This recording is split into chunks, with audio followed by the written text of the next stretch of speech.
Masih banyak yang menggunakan cara lama untuk meningkatkan subscriber jam tayang, namun yang terjadi bukannya channelnya naik, tapi yang terjadi adalah menyungsep ke bawah. Nah, bagaimana agar kita tidak melakukan hal itu? Kita simak berikut ini.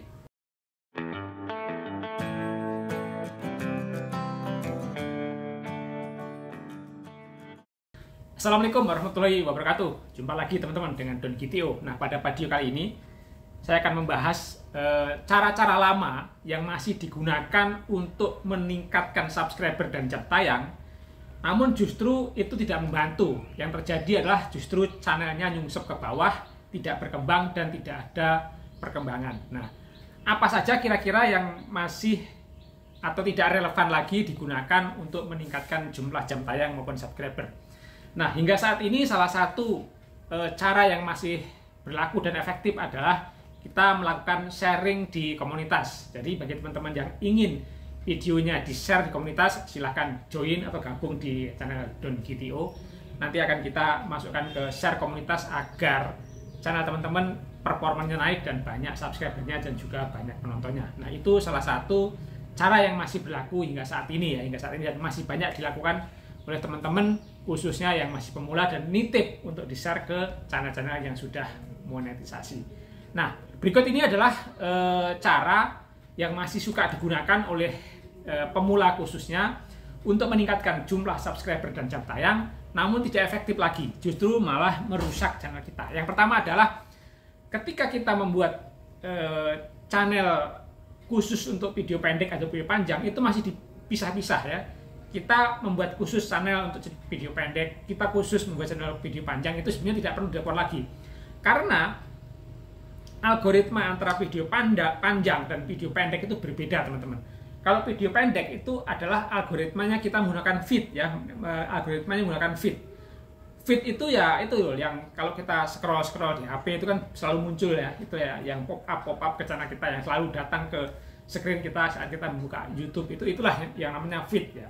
Semakin banyak muncul di feed atau semakin banyak yang nonton, di situ akan banyak direkomendasikan channel kita. Sementara kalau video panjang itu algoritmanya adalah menggunakan rekomendasi, apakah rekomendasi YouTube itu sendiri, apakah rekomendasi dari video yang ditonton, kemudian di bawah sebelah kanannya atau sebelah kirinya ada video yang direkomendasikan, itu adalah algoritma video panjang. Jadi beda ya, kita harus bedakan antara algoritma video panjang dan algoritma video pendek, sehingga tidak perlu kita hanya membuat khusus video panjang atau video panjang, itu sebenarnya juga tidak terlalu efektif gitu ya. Jadi tidak efektif, dan itu sebenarnya masih banyak yang digunakan oleh teman-teman. Jadi akhirnya malah tidak saling mendukung, karena antara video panjang dan video pendek itu sebetulnya saling mendukung ya. Ketika kita bikin video pendek itu kita linkkan dengan video panjang, justru nanti di situ akan saling mengisi, saling mendapatkan gitu. Itulah fungsinya video pendek, itu untuk membooster video panjang sebetulnya, dengan catatan satu pembahasan, satu niche, satu tipe, satu topik, itu catatannya ya. Jadi video panjang dan video pendek itu bisa dijadikan satu, karena saling membantu antara satu dan lainnya itu. Nah, satu lagi, itu kita upload video sembarangan. Maksudnya upload video sembarangan ya. Kalau kita mau melihat kapan momen terbaik kita mengupload video, itu bisa kita lihat di YouTube Studio.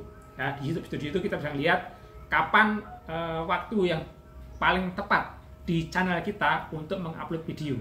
Karena masing-masing channel beda ya. Karena mereka memiliki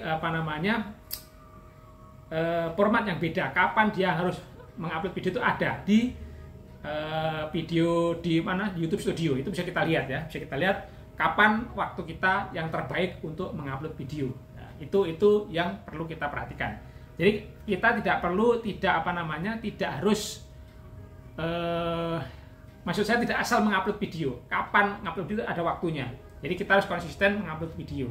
Dan juga harus konsisten, kalau kita nguploadnya itu jam sekian, itu pastikan dengan waktu yang sama, atau setiap jam berapa, atau setiap hari apa, itu harus kita perhatikan kapan kita mengupload video. Itu bisa kita perhatikan di YouTube Studio kita. Yang berikutnya adalah masih banyak yang menambahkan teks, di kolom deskripsi.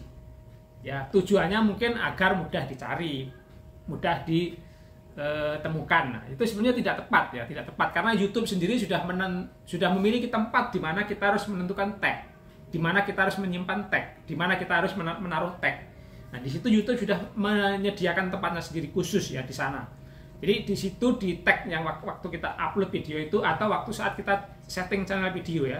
Waktu kita setting channel video itu ada tag juga di sana yang mendeskripsikan apa isi video kita, apa isi channel kita. Nah, itu tempat yang terbagus untuk menaruh tag. Jadi jangan dicampur-campur ya.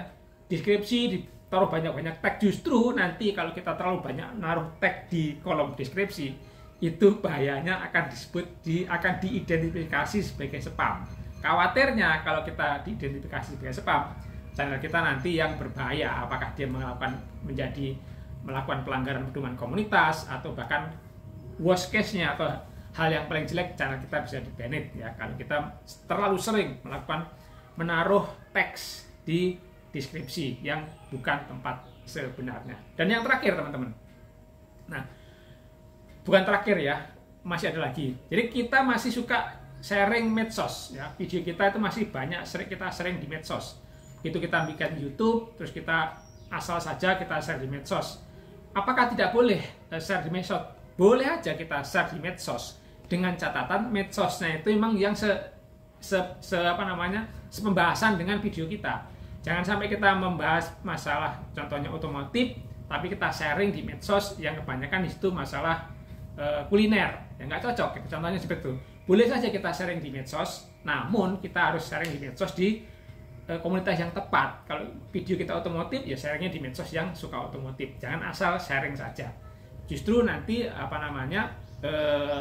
bisa dianggap oleh medsos yang kita share video kita itu dianggap spam juga, karena kan nggak tepat gitu. Kita men-share video apa di medsos tersebut, bahkan justru di medsos itu pembahasannya tidak sesuai. Itu yang menyebabkan video kita salah alamat, sehingga video kita justru tidak ada penontonnya, tidak ada subscribernya ataupun jam tayangnya meningkat. Itu yang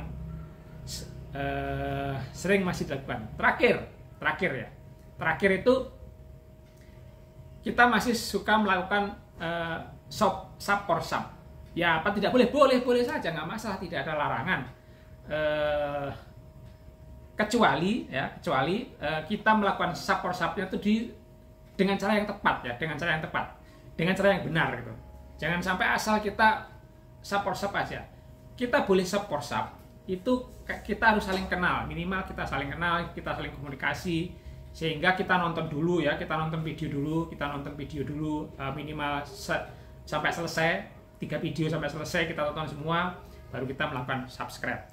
Itu bisa aja seperti itu. Juga demikian juga teman kita yang akan meng-sub video kita, untuk diminta melakukan hal yang sama. Jangan asal kita subscribe, tapi hanya nonton 1 detik, 2 detik, itu justru menjadi spam ya. Spam yang menyebabkan channel kita nanti bisa menjadi masalah. Itu yang masih dilakukan banyak. Justru saya yakin semua kreator di awal-awal kita membuat video itu melakukan hal itu. Jujur saja ya, semuanya melakukan hal itu.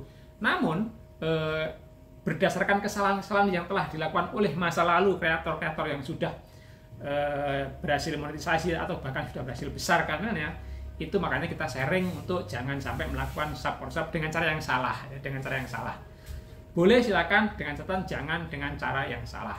Ya, caranya seperti yang tadi yang kita sebutkan. Yang terakhir ya, terakhir terus nih. Nonton video sendiri dengan channel utama kita. Ya, kita upload video, terus kemudian kita tonton sendiri di channel kita dengan channel yang sama, dengan akun yang sama. Ini bener-bener ini adalah kesalahan fatal ya, Karena YouTube tidak membolehkan kita menonton video kita sendiri dengan channel kita sendiri. Itu merupakan sebuah pelanggaran ya. Jadi jangan pernah nonton video kita sendiri di channel kita sendiri. Kalau mau lihat itu di YouTube Studio, di YouTube Studio, di edit itu kan kita bisa, sebelum kita publish juga bisa kita lihat di sana apakah performanya bagus atau tidak, di mana yang tidak pas. Bahkan saat kita nonton itu kalau ada yang tidak pas bisa kita edit di sana, bisa kita hapus yang tidak tepat, atau kita tambahkan suara apa, kita tambahkan musik dan sebagainya, itu bisa. Tapi jangan nonton video kita sendiri di beranda YouTube ya, dengan channel kita sendiri. Itu merupakan penyebab channel kita menjadi nyungsep ke bawah. Itu teman-teman sharing kali ini. Mudah-mudahan khususnya pemula jangan melakukan hal-hal yang sudah disampaikan di atas tadi. mudah-mudahan informasi ini bermanfaat. Silahkan diklik tombol like kalau suka, dan klik tombol subscribe-nya bagi yang belum subscribe untuk mendapatkan informasi yang lainnya sekitar bagaimana kita mengembangkan channel YouTube. Terima kasih, saya pamit undur diri. Assalamualaikum warahmatullahi wabarakatuh.